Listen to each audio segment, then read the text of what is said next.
આપણે જોતા જ નથી. પછી મેં મારા ફેસબુક પર લખ્યું કે આપણને શોર્ટ્સ પહેરી અને સંસ્કૃત બોલતી સ્ત્રી મંજૂર નથી, આપણને સાડી પહેરીને શરાબ પીતી સ્ત્રીની ટેવ પડી ગઈ છે. આપણે બધા દંભી છીએ, ક્યાંક ને ક્યાંક કશેક ને કશેક સ્ત્રીને બહુ માન આપીએ છીએ. દીપકભાઈએ કહ્યું કે સ્ત્રી વગર ન ચાલે ને સ્ત્રી વગર આમ. હું બહુ રિસ્પેક્ટ કરું છું એમણે જે કહ્યું એનો, પણ સત્યથી હૃદય પર હાથ મૂકીને કહો કે કેટલા ઘરોમાં વિધવા માને દીકરાની જાનમાં પોષ ભરવાનો અધિકાર આપવામાં આવે છે? કેટલા ઘરોમાં માનવ અધિકાર છે? પહેલો, દીકરો જો જાન ઉગલતી હોય અને દીકરો જો જાન લઈને જતો હોય તો આ અધિકાર માનો છે. જુવાન ભાભી ઘરમાં વિધવા હોય તો એને આગળ આવવા ના દે સાહેબ, અપશુકન થઈ જાય. અને વિધુર બાપ હોય તો કાંઈ વાંધો નહીં, એને તો જાનમાં જવાય. અને આ ક્યાં છે તો કે શાસ્ત્રમાં લખ્યું છે. કયા શાસ્ત્રમાં? તો ફરી પાછા ત્યાં આવી ગયા, ખબર નથી. પીરિયડ્સમાં હોય ત્યારે સ્ત્રી મંદિર ન જઈ શકે, આવી એક વાત વર્ષોથી આપણને શીખવવામાં આવી છે. આની પાછળ બે વસ્તુઓ છે. વિજ્ઞાન છે જેમાં આપણે પડ્યા નહીં. વિજ્ઞાન એ છે કે એ દિવસોમાં સ્ત્રીની માનસિક સ્થિતિ, શારીરિક સ્થિતિ બહુ સારી ન હોય. સાસુ એની પાસે કામ કરાવે અથવા ઘરના કામ ન કરવા પડે માટે એને આ દિવસોમાં આરામ મળે માટે એને દૂર બેસાડી કે 4 દિવસ આરામ કર, તારે રસોડામાં નહીં જવાનું. અને બીજી વસ્તુ છે હાઇજીન. આ સેનેટરી પેડ્સ તો હવે આવ્યા. એ દિવસો જ્યારે હાથે કપડાં ધોવા પડતા હતા પોતાના માસિક ધર્મ દરમિયાન, ત્યારે આ કપડાં ધોવા એની સાથે માથાકૂટ કરવી, હાથ કેવા હોય, શું હોય, તો હાઇજીનના હિસાબે કે ભાઈ એને આ 4 દિવસ દરમિયાન દૂર રહેવા દો. એને આપણે આજે પણ ઠોકી બેસાડ્યું, ભગવાન સાથે જોડી દીધું, ઈશ્વરમાં મંદિરમાં નહીં જવાનું, ઘરમાં પૂજા નહીં કરવાની, આમ નહીં. સાહેબ, એ માસિક ધર્મ છે ને તો નવી પેઢીઓ જન્મ લઈ રહી છે. જે દિવસે એ નહીં હોય ને એ દિવસે માણસ જાત માટે તરસી જઈશું. ઈશ્વરે પોતાની લગોલગ બેસાડી માં બનવાનો અધિકાર આપ્યો કે માણસ જાત આને લીધે જીવતી રહેશે. અને જે સ્ત્રીઓ, હવે વુમન એમ્પાવરમેન્ટનું વીક ચાલુ થશે, રોજના 2-3 કાર્યક્રમો, રહીશભાઈ. અને એવી સ્ત્રીઓ કે જે બધી ઓલરેડી એમ્પાવર્ડ છે એને જઈને આપણે એમ્પાવર કરવાની. પિંક પહેરવાનો આજે કોડ છે ને કાલે આમ કરવાનું ને પછી વુમન એમ્પાવરમેન્ટની પાર્ટી. મારે એ તમામ સ્ત્રીઓને પૂછવું છે કે વુમન એમ્પાવરમેન્ટના નામે કેટલી સ્ત્રીઓએ પોતાના ઘરની બાઈને અડધા દિવસની રજા આપી? વુમન્સ ડે છે ને તો એને પણ અડધો દિવસ એના પરિવાર સાથે રહેવા દો, એને પણ મનાવા દો છુટ્ટી. નથી કરતા આપણે. વુમન એમ્પાવરમેન્ટ એટલી જ સ્ત્રીઓ માટે છે કે જેટલી ઓલરેડી એમ્પાવર્ડ છે એને ખબર છે કે આ વુમન્સ ડે છે. પેલી તો બિચારીને કાંઈ, એને 8મી માર્ચ બી ખબર નથી, એ માંગશે નહીં અડધા દિવસની રજા, એનો કોઈ અધિકાર નથી. મધર્સ ડે નો દિવસ હોય, છોકરાઓ માને કાર્ડ આપે ને ગિફ્ટ આપે ને સરપ્રાઈઝ આપે ને પાર્ટી કરે ને, અને ઘરની બાઈ છે એનું છોકરું માંદું પણ હોય તો આપણે કહીએ કે આજે તો ઘરમાં બધા જમવામાં છે, આવી જજે ટાઈમસર. કેમ એને મધર્સ ડે નથી? આ બધી સગવડો, સવલતો, મજાઓ, દિવસો એના માટે છે જેની પાસે ઇકોનોમિકલ એવું બેકગ્રાઉન્ડ છે કે જેને આ પોસાય છે. બાકી આ બધા દિવસો, ઇન્ટરનેશનલ મધર્સ ડે ને ઇન્ટરનેશનલ વુમન્સ ડે ને ઇન્ટરનેશનલ ડોટર્સ ડે, એના માટે નથી કે જેને આ ખબર જ નથી.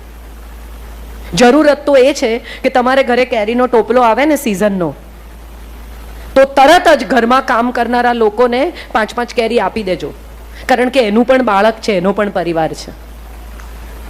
અહીંયા આવવાનું સ્વીકાર્યું એનું સૌથી મોટું કારણ, આ તો બધાએ મને પછી માહિતી આપી, ગૂગલ પર સીકે પીઠાવાલા વિશે ખૂબ માહિતી છે અને જે મેં રિસર્ચ કરી, જોઈ, વાંચીને હું આવી છું. આ બધા તો હવે કહ્યું કે આમ એમણે કામ કર્યું ને જે દિવસે મને આ ઇન્વિટેશન આવ્યું એ દિવસે મેં ગૂગલ પર સીકે પીઠાવાલા સર્ચ કર્યું. હવે તો આપણી પાસે દરેક ચીજ માટે માહિતી છે. અને જે સ્ત્રીઓ એમ્પાવર થવા મથે છે, યુદ્ધ કરે છે, પુરુષને આમ ને પુરુષને તેમ, એ બધી સ્ત્રીઓ ભૂલી ગઈ કે વોશિંગ મશીન, મિક્સરથી શરૂ કરીને સ્ત્રીને સવલત આપતી તમામ વસ્તુઓ પુરુષોએ બનાવી છે. આ બધા ભૂલી ગયા.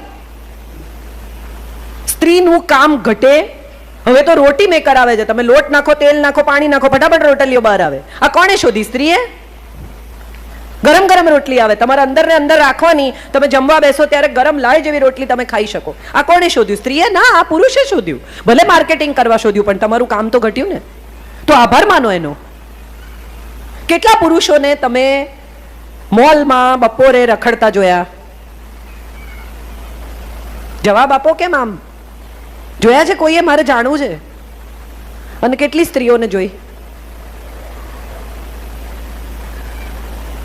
શોપિંગ એ આપણો શોખ છે, તમામ સ્ત્રીઓ એવી ફરિયાદ કરે કે મારા માટે તો કંઈ લાવતા જ નથી, ક્યાંય પણ જાય તો એમને તો હું યાદ જ ના આવું.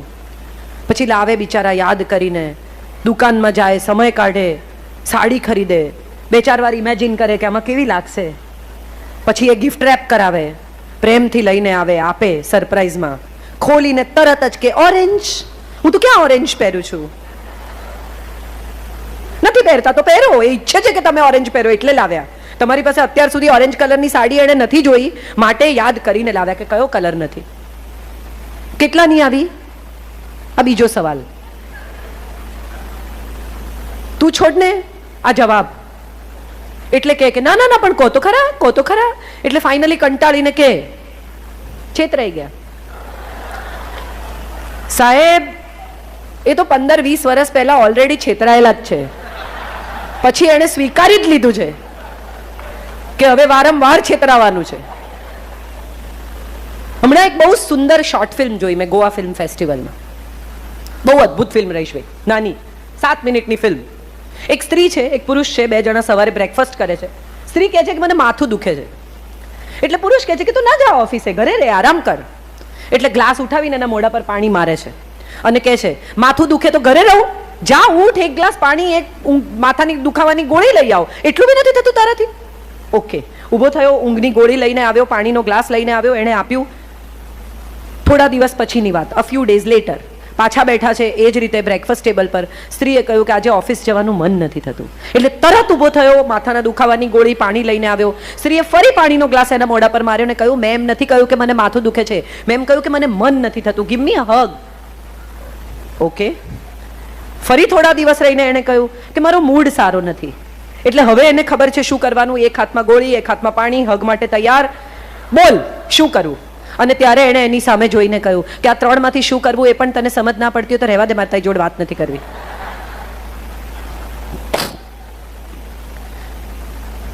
જ્યારે રામ વનવાસમાં હતા, સંપૂર્ણપણે સીતાના, કોઈ બીજું ઇન્ટરપ્શન જ નહીં, ત્યારે સીતાએ કહ્યું જા સુવર્ણ મૃગની કાંચળી લઈ આવો, સોનું લઈ આવો. સોનું ક્યાં છે મારી પાસે? અને જ્યારે આખી સોનાની લંકામાં લઈ ગયા ને સાહેબ, ત્યારે એણે કહ્યું હવે લંકા નહીં, હવે તો રામ. આપણે બધા આવા છીએ. સાડી ખરીદીને બહાર નીકળો કે તરત બીજાની જોઈને એમ થાય કે યાર આ લીધી હોત ને, આ બેટર છે. સામેવાળાના ટેબલ પરની વાનગી જોઈને દરેક વખત એમ થાય કે આપણે મેનુમાંથી ખોટી ચીજ મંગાવી. શેને માટે આવું કેમ થાય છે? હવે એના કારણોમાં ઉતરીએ. આનું કારણ એ છે કે બાળપણથી એવું શીખવવામાં આવ્યું છે કે તમારી વચ્ચે અંદર અંદર હરીફાઈ છે. સમાજે એવું શીખવ્યું કે એક સ્ત્રી બીજી સ્ત્રીની હરીફ છે.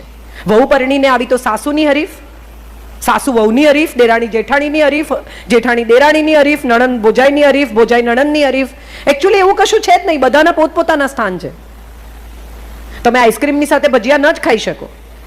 આ બધા જુદા જુદા લોકો છે અને દરેક માણસનું જુદું સ્થાન છે. દરેક વ્યક્તિનું પરિવારમાં અલગ અલગ મહત્વ છે.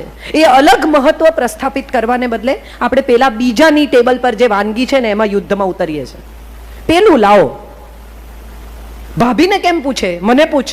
ના, આ ભાભી 10 વર્ષથી આ ઘરમાં છે, આ ઘરના મેનુના નિર્ણય ભાભી કરતી આવી છે, તારે હું કેમ જવાબદારી લેવી છે? અને પછી કે બધું મને જ પૂછો છો. તો તે જ કીધું કે મને પૂછો, હવે તને પૂછે છે. આ આપણા બધાનો પ્રશ્ન છે. આ પ્રશ્ન સાથે આપણે બધા ક્યાંક ને ક્યાંક કોઈક ને કોઈક વાર ડીલ કર્યું છે. આખી જિંદગી નાનકડું છોકરું હોય ને 4-5 વર્ષનું, અહીંયા સૂતો તો હું એને જોતી હતી, મેં કીધું કેટલો નસીબદાર છે, આનંદથી સૂતો તો જોતો તો આ બધા શું કરે છે.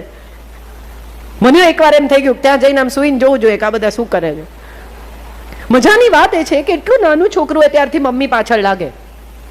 રીંગણા ખા, એમાં આયન હોય, ટીંડોળા ખા, લીલા શાકભાજી ખા. પેલો ના પાડે, કકડાટ કરે એટલે માં બિચારી કંટાળીને મેગી ને બટાટા બનાવી આપે. વર્ષો જાય, 25 વર્ષનો થાય, વહુ પરણીને આવે, સાંજે ટીંડોળા સમારતી હોય એટલે માં કે નહીં ખાય. પણ પેલો આવે અને 3 રોટલી ગપાગપ ખાઈને ઊભો થઈ જાય અને માને લાગી આવે કે મેં આટલી વાર એને ટ્રાય કરી પણ મેં કીધું તો ખાધું નહીં. તો તમને તો આનંદ થવો જોઈએ કે જે 25 વર્ષમાં તમે ન કરી શક્યા આને 25 મિનિટમાં કરી નાખ્યું. તમારી જે જોબ તમે પૂરી નથી કરી શક્યા એ જોબ આને પૂરી કરી. ઉલટાનું કોંગ્રેચ્યુલેશન કહેવું જોઈએ કે દીકરાએ આ શું કર્યું, મને પણ શીખવ. What's wrong about it? આ સમાજ સ્ત્રીને એકબીજાની સામે ઊભી રહેતા શીખવે છે, સાથે ઊભી રહેતા નથી શીખવતો. એ આપણો સૌથી મોટો પ્રશ્ન છે.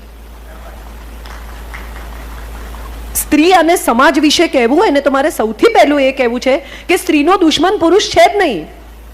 સ્ત્રીની દુશ્મન બીજી સ્ત્રી પણ નથી. સ્ત્રીની દુશ્મન એ પોતે છે. અરીસામાં જોઈને નક્કી કરે કે ફલાણા કેવા વેસ્ટલાઇનની નીચે સાડી, આપણે વજન ઉતારો, વેસ્ટલાઇનની નીચે સાડી પહેરો. અરે એ વેસ્ટલાઇનની નીચે સાડી પહેરે છે પણ 80% ભૂખે મરે છે. તમને જે શોખ છે એમાં નહીં પહેરાય નીચે. રહેવા દો, આપણે ક્યાં ત્યાં જવું છે? મોટા ભાગની સ્ત્રીઓ એવું માને છે કે સુંદર હોવું, યુવાન હોવું એ જ સ્ત્રીત્વ છે. તમે ટીવી ચાલુ કરીને 1 કલાક જુઓ તો તમને સમજાય કે પાતળા થાવ, ગોરા થાવ, વજન ઉતારો, ચામડી ટાઈટ રાખો, વાળ કાળા કરો, આના સિવાયની કોઈ એડ આવતી નથી. એનું સૌથી મોટું કારણ એ છે કે સ્ત્રીને બ્યુટી માર્કેટ કરવામાં આવે છે. એને રહી રહીને એવું સમજાવવામાં આવે છે કે સુંદરતા તારા સ્ત્રીત્વનો પર્યાય છે. નો. ઝાંસીની રાણી કેવી દેખાતી હતી એનું કોઈ દિવસ વર્ણન તમે સાંભળ્યું જ નથી. એનું નાક નમણું હતું કે નહીં, એના હોઠ કેવા હતા પરવાળા જેવા, એની ચામડી તગતગતી હતી કે નહોતી, એને 40 વર્ષની તો બિચારી થઈ જ નહીં, પણ થઈ હોત તો ફેર એન્ડ લવલી વાપરતી હતી કે નહીં. પહેલા 25 વર્ષ તમને માર્કેટ કર્યું કે ફેર એન્ડ લવલી વાપરો, ગોરા થવાશે. હવે એક નવી ક્રીમ આવી છે, એમ કે છે બહુ હુઆ ફેરનેસ ફેરનેસ. હવે ફેરનેસ નકામી છે, આપકો ચાહીએ તેજ. તો અત્યાર સુધી શું કરતા હતા? પેઢીની પેઢીઓ નીકળી ગઈ અને તમે મૂર્ખી બનાવી. હવે નવી પેઢી આવી અને તમે નવી રીતે મૂર્ખા બનાવો છો. અને બને છે, વાળ સિલ્ક જેવા થઈ જાય. અરે આ તો ફોટોશોપની કમાલ છે, તમારા 2 વિડીયો આપો, તમારા વાળે આવા કરી આપશે. આપણે આ સમજવા જ તૈયાર નથી કે સુંદરતા એ સ્ત્રીત્વનો પર્યાય નથી. સ્ત્રીત્વનો પર્યાય છે એનો આત્મવિશ્વાસ, એનો તેજ, એની તાકાત, એની શક્તિ, એની ભીતરી શક્તિ. વુમન એમ્પાવરમેન્ટના તમામ લેક્ચરમાં હું એવું કહું છું કે પુરુષ સાથે લડે, પુરુષ સમોવડી થાય એ સ્ત્રીઓ એમ્પાવર્ડ છે જ નહીં. એમ્પાવર્ડ સ્ત્રી એ છે કે જેને ખબર હોય કે પતિ બીમાર પડે ને ત્યારે મેડિક્લેમની પોલિસી ક્યાં મૂકી છે, કેશલેસ છે કે નહીં, અને કઈ હોસ્પિટલમાં લઈ જવાનો. આ ખબર છે તો તમે એમ્પાવર્ડ. પતિએ કોને પૈસા આપ્યા છે, ક્યાં આપ્યા છે, કેટલા આપ્યા છે, એની નાની નાની ડાયરીઓ કેશના વિડ્રોલની ને કેશના લેવડ દેવડની ક્યાં મૂકી છે, તમે બધાના નંબર છે? નહીં તો કાલે ઉઠીને જો કંઈ પરિવારમાં ન થવાનું થયું તો વિશ્વાસ રાખજો કે તમારી બધી સુંદરતા નકામી છે.